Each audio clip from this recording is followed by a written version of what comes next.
Hello, my name is Stephanie Bangura. I'm the president of the non-government association Dance of Cultures in Germany.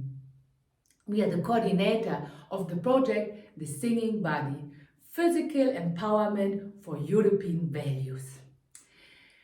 With our partners in Portugal, Spain, Italy and Bulgaria, we had an exchange of good practice, how we can combine exercises for singers to develop the voice with exercises for dancers, so that the dancers gonna sing more and the singers gonna dance more.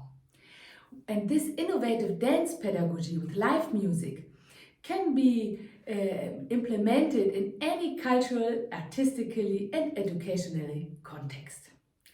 The project was co-funded from the Erasmus Plus project from the European Union. And the results we registered in a handbook and in a series of videos that we will offer you right now. I hope that you get a lot of inspiration for your own pedagogically practice.